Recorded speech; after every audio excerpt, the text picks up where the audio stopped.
नमस्कार साथियों, पौराणिक कहानियों की श्रृंखला में आज हम जानेंगे कि भगवान शिव को नीलकंठ क्यों कहा गया।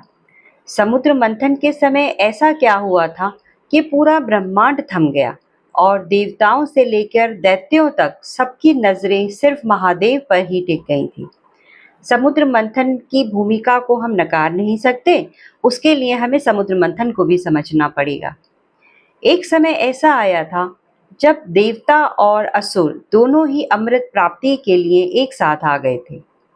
तब उन्होंने मद्रांचल पर्वत को मथनी बनाया और वासुकी नाग को रस्सी बनाया। मंथन शुरू हुआ। उससे पहले रत्न निकले, दिव्य वस्तुएं निकली और फिर निकला कालकूट विष, इतना जहरीला कि तीनों लोक ही जलने लगे, जिसके एक बूंद से ही सारा का सारा संसार भस्म हो सकता था।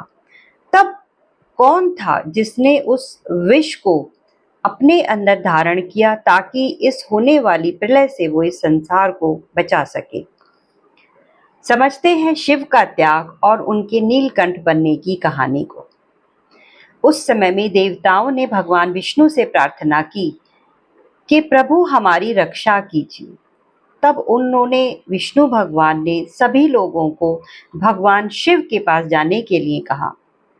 भगवान शिव ने एक क्षण भी नहीं सोचा और वो सारा का सारा कालकूट विष अपने गले में ले गए, अपने कंठ में उतार लिया उन्होंने।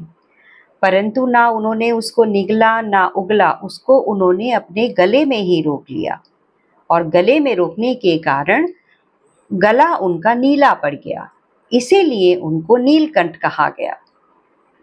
हम कह सकते हैं कि शिव ने न केवल प्राणियों को बचाया बल्कि ये भी सिखाया कि त्याग क्या होता है।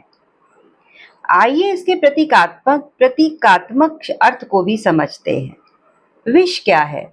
संसार की नकारात्मकता है, क्रोध है, ईर्ष्या है और द्वेष है। शिव क्या है? वह चेतना जो इन विषयों को सहन भी कर सकती है और पूरे संसार को उससे मुक्त भी कर सकती है। नीलकंठ बनना अर्थात सकारात्मकता को फैलाना और नकारात्मकता को खुद में ही रोक लेना बिना कोई प्रतिक्रिया दिए।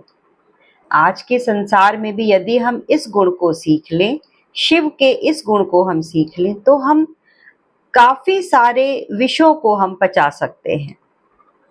आइए नीलकंठ से जुड़े हुए कुछ रहस्यमयी तथ्यों को भी समझते हैं। कहते हैं उस समय विष का प्रभाव इतना तीव्र था कि भगवान शिव का कंठ जलने लगा था। तब देवताओं ने उन पर जल अर्पित किया। तभी से शिवलिंग पर जल अर्पित करने का भी चलन है और ये परंपरा है आज। कुछ पुराणों में कहा गया है कि उस विष का नाम हलाहल था, जो कालकूट विष से भी ज्यादा घातक था। देवी पार्वती जी ने भगवान शिव के कंठ पर अपना हाथ रखा ताकि विष नीचे ना उतर सके और इसे कहा गया महाशक्ति का सहयोग। तो नीलकंठ कथा एक पौराणिक कथा नहीं है बल्कि एक गहरा आध्यात्मिक संदेश है कि जब संसार में कोई संकट हो तो कोई तो हो जो अपने अंतःकरण में उस विष को धारण कर सके। बाहर से अमृत जैसा शांत दिखने वाला वही है नीलकंठ, वही है हमारे भोलेनाथ। तो ये थी नीलकंठ भगवान के लिए एक छोटी सी कथा, एक पौराणिक कथा। आशा करती हूँ ये वीडियो आपको ज्ञानवर्धक लगी होगी। फिर इसे लाइक कीजिए, शेयर कीजिए और सब्सक्राइब कीजिए चैनल को और अपने परिवार और अपने साथियों में भी साझा कीजिए।